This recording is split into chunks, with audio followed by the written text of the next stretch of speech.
एक मोठी बातमी आपण नाशिकमधून पाहतोय। नाशिकमध्ये ढगफुटी सदृश पावसाचा इशारा आहे। कालच मुख्यमंत्र्यांनी या संदर्भातला इशारा दिलेला होता।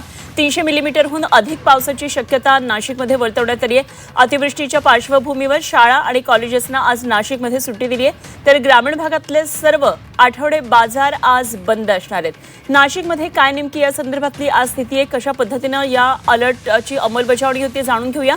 आमचे प्रतिनिधी योगेश खरे आपल्या बरोबर जोडले गेलेत। योगेश, हा इशारा नाशिकसाठी काल मुख्यमंत्र्यांनी दिला होता, जेव्हा आपत्कालीन आढावा बैठक घेतली होती। आयुष प्रसाद यांची यानंतर एक पत्रकार परिषद सुद्धा झाली होती, नाशिककरांना अलर्ट दिलेला होता। या सगळ्या पार्श्वभूमीवर आज नाशिकमधलं वातावरण काय आहे, पाऊस कितपत आहे आणि काय या संदर्भातले सगळे डिटेल्स?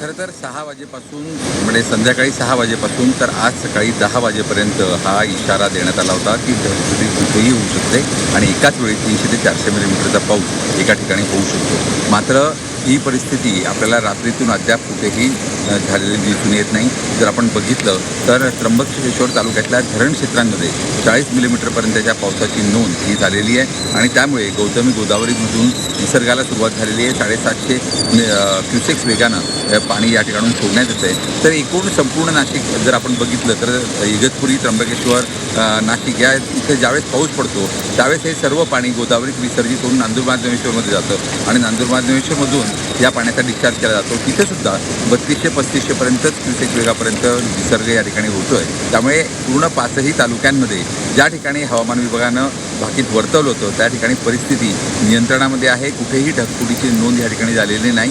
60-70 मिलीमीटरपेक्षा पावसाची नोंद नाही, त्यामुळे अद्यापपर्यंत कुठलाही धोका आपल्याला या ठिकाणी पाहायला मिळत नाही। मात्र रामकुंडावर नाशिक शहराच्या आजूबाजूला जो काही पाऊस पडलेला आहे त्यामुळे रामकुंडावर पूरसदृश्य परिस्थिती ही आपल्याला या ठिकाणी पाहायला मिळते आहे।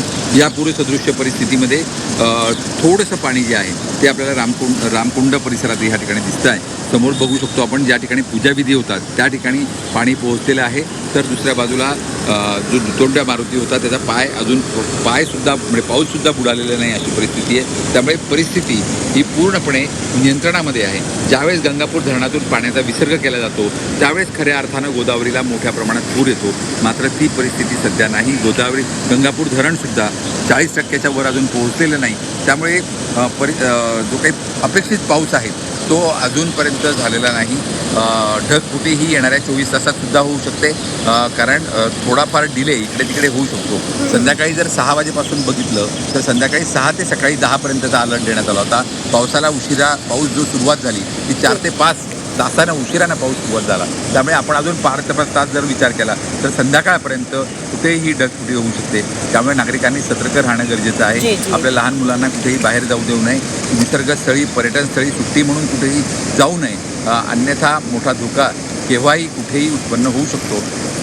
यंत्रणा जी आहे ती पूर्ण सतर्क ठेवण्यात आली आहे। पोलीस यंत्रणा ठिकठिकाणी कंट्रोल ठेवते। इतकंच नाही तर नाशिक शहरामध्ये SDRF सुद्धा तैनात करण्यात आली आहे। त्यामुळे सध्या तरी परिस्थिती नियंत्रणात आहे असं म्हणता येईल। ठीक, योगेश, धन्यवाद दिलेल्या या सगळ्या सविस्तर माहितीसाठी।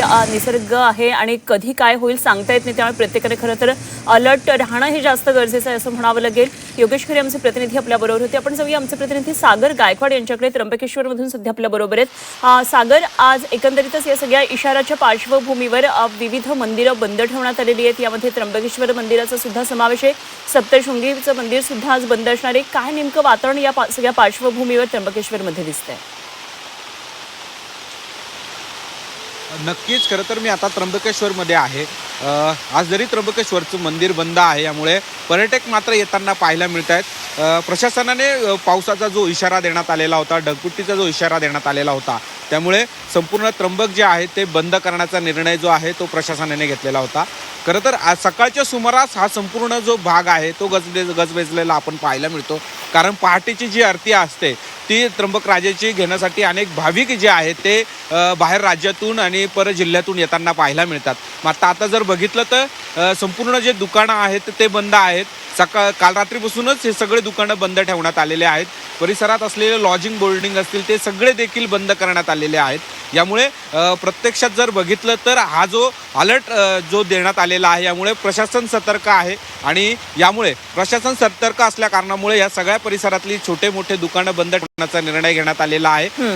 थोड्याच वेळापूर्वी पावसाचा जो जोर आहे तो त्र्यंबकेश्वरमध्ये वाढताना पाहायला मिळतोय. यामुळे जरी ढगफुटी सारखा पाऊस प्रत्यक्षात झाला नसला तरी पावसाचा जो जोर आहे तो त्र्यंबकेश्वरमध्ये वाढताना पाहायला मिळतोय. या दृश्यांमध्ये आपण बघू शकतो की या त्र्यंबकेश्वर परिसरामध्ये आता जोरात पाऊस यायला सुरुवात झालेली आहे, मुसळधार पाऊस यायला सुरुवात झालेली आहे.